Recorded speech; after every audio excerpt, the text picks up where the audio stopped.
Hey, my name is Stix and welcome back to your weekly Gacha recap, a video series where I go over the latest news, pre-registrations, test phases, new releases, juicy drama, everything that happened in the Gacha genre over the course of the last week in one easy to digest format. Hey, if you weren't already aware, I have a Gacha review channel called Stix Players where I deep dive into Gacha games, new and old. If you weren't already, consider subscribing to that channel, hitting a little bell notification, that way you remain up to date with every single thing that I post, and I post every Sunday. We have a lot to talk about, so let's just go ahead and jump right in.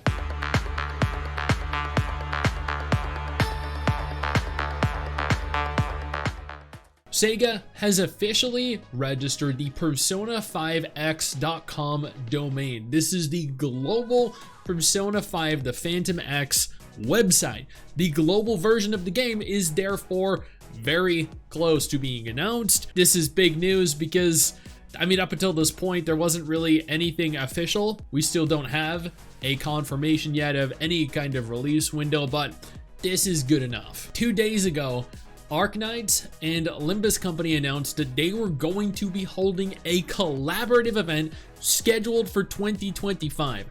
Arknights is my second favorite gacha game of all time. Limbus Company was admittedly a very messed up, very dark, very difficult gacha game that I also very thoroughly enjoyed. I didn't play too much of it because it was very difficult. So it is interesting seeing these two games come together. I'm not sure what form this is going to take, but I am all for it. Haikyuu announced that they're going to be giving away a free 5-star standard selector. You're going to be able to select between Bronya, Bailu, Clara, Yanying, Welt, Japard, and Himeko, which I'm going to be on the fence about because I actually quit the game before I finished 1.0 and never got Bronya, I never got Himeko, so I'm kind of I'm considering coming back just so I can pull for one of them and obtain one of them. Unveil The World is a brand new upcoming Japanese gacha game. They've opened pre-registration for a test phase that is coming. Other than that, I really know absolutely nothing about it. I haven't been able to find gameplay. I haven't been able to find any kind of real footage pertaining to the game, but at the same time, like, Japanese gacha games, they're not very good, but they're also not very common. So getting a new Japanese gacha game and being able to play it is always a plus. Nikke rolled out just a couple days ago their Secret Garden event. This launched on the 21st. Features a new character. This is a character I'm actually not at all interested in. I core 5 my Cinderella. I obtained Grave.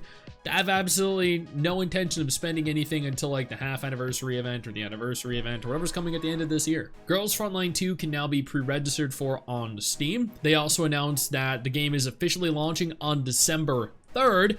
I'm going to be streaming this. They're actually sponsoring me to stream this and to do another dedicated video on it, so I strongly urge you to come on over and watch me when I do. If you're interested in my general thoughts on it, I have a dedicated video of this up that you can check out. Path to Nowhere is, for the first time in over a year, getting a brand new main story update, and people are ecstatic. I played Path to Nowhere recently for an episode of my Worst Gacha Ever series, and my god, did it blow my mind. It was so much better than I thought it was going to be. I cannot express how important a new main story update chapter is, how imperative it is for the game's continued growth and success due to the state that it has been in. Madoka, Magica, Magia, Exedra was delayed. They have announced publicly that the game has been delayed into spring 2025. I don't know why they changed it from at some point in 2024 other than the fact that it just really wasn't ready. I think they held a test phase, so that was probably made apparent during that phase. Before we go any further, let me take a moment here to thank my incredible patrons over on Patreon and my YouTube channel members who allow for me to continue to do dedicated videos like this every single day. You guys are phenomenal, and I cannot thank you all enough for the support. Now let's keep talking. Codename Cedar has officially opened test recruitment. The test phase specifically is going to happen on December 7th and last through December 13th. That's a 6-day window. I was actually very curious about this game. It's like a Russian gacha game that is, or it's a Chinese gacha game set in Russia with a Russian dub and Russian characters. It's a very interesting concept, and I'm really excited to see how they actually conceptualize and then put this into, or make this vision a reality. Wuthering Waves held what is probably the biggest marketing campaign of the entire year. Not only did they announce the Rinasida region, not only did they confirm on January 2nd, 2025, the game is launching onto the PlayStation 5, but they rolled out 5 new characters. They announced 5 new characters. Phoebe, who has amassed 41,000 likes and 1.3 million views thus far. Brand, which has amassed 62,000 likes and 2.2 million views thus far. This is global alone. The numbers are doubled in Japan and then in China. This actually is one of the most popular characters in all of Wuthering Waves as of this point. Rosha, who has 36,000 likes and 1 million views. The most popular character, which is also the character I'm most excited for, Zanny, who has 69,000 likes and 3.2 million views. She's also managed to generate a lot of fan art across Twitter recently. And then finally, Carlotta, who everyone thought was going to be the character that was the most anticipated, most popular, coming in at 41,000 likes and 1.1 million views. She was actually nowhere near as popular globally as she was in Japan and China.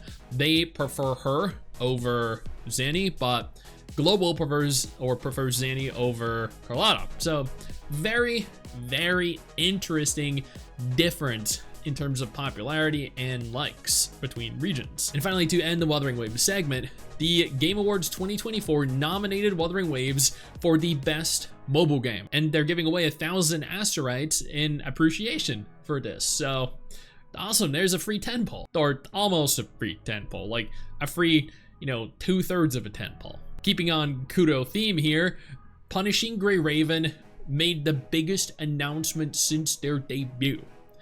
They confirmed global is going to be synchronized with China. At present, the game versions are a year apart, so things that are released in China take a year for us to get. By the end of 2025, the 2 versions are going to be fully synchronized. So when China gets an update, so does global. The reason for this is currently unknown. It seems as though they're going to be holding 2 events in the window that one event would typically take place in. So we're going to have a lot of content globally to push through. I don't know if they're going to compensate us in terms of resources and currency for pushing and rushing the content together, but in the grand scheme of things, I think this is highly worthwhile. NetEase in their 3rd quarter 2024 earnings call confirmed that Project Mugen is pretty much complete. They're finished with it. It's ready to enter a test phase in December. What they are claiming to be an internal offline test phase to see exactly how close to completion it is, or how well it's received due to it being complete for all intents and purposes, according to NetEase themselves. This is no doubt in response to Neverness to Everness announcing that they are holding a test phase in December. Given Mugen was announced first, they do not want to fall behind, so they're just banging this out now. They have been silent for about a year, but apparently they've made quite exemplary progress on the game in that time. Haikyuu Touch the Dream has been released in English for Southeast Asia. No idea what that is, but I mean, it's playable. It's an anime-adapted gacha game, so make of that what you will. Fellow Moon has been confirmed for release in Korea. This release will be happening in 2025. It's going to be published by Garena. Not the biggest fan of them, but it could be much worse. Hitori no Shita, the Outcast, has previewed their brand new trailer, the first trailer ever, and opened pre-registration for their upcoming test phase. I don't even know what to think looking at the trailer. It's a bunch of dudes in baseball caps, like I don't know. Infinity Nikki has officially opened up pre-order bundles on the PlayStation 5 in anticipation of their launch. I think it was December 3rd or December 5th. Looking at their Twitter, it is in fact December 5th. There are a lot of bonuses if you go ahead and pre-order the game. The game will be free upon release for those of you that are interested. Yumekuro has officially ended service as of the last week, and that is sad to see. But at the same time, like, there was nothing you could do. It just wasn't very popular or profitable. Albus Path has officially begun their preliminary test phase. It began on the 18th of November and will run through the 24th of November. I'm kind of curious about this because from what I'm seeing of the in-game characters and even just the character models in general, this looks exactly like Blue Archive, like exactly. So I'm curious to see what happens with this. King Arthur Legends Rise is officially launching on the 27th of November. This isn't really something that I'm interested in. It's a Netmarble game, but for those of you that are, there you go. Nexon have officially announced a brand new, what they are titling, subculture gacha game titled Project RX. This is, for all intents and purposes, a spin-off of Blue Archive. Similar character models, similar design, similar setting, the same devs that worked on Blue Archive or that worked on Blue Archive originally and are now essentially helming this project with a brand new team. This should be very interesting. The characters themselves look very good from what I've seen. And finally, Heaven Burns Red has officially released on Google Play, the Apple App Store, and on PC. For those of you that have been waiting for the years that this has been available as a Japanese exclusive, now is your time to play it.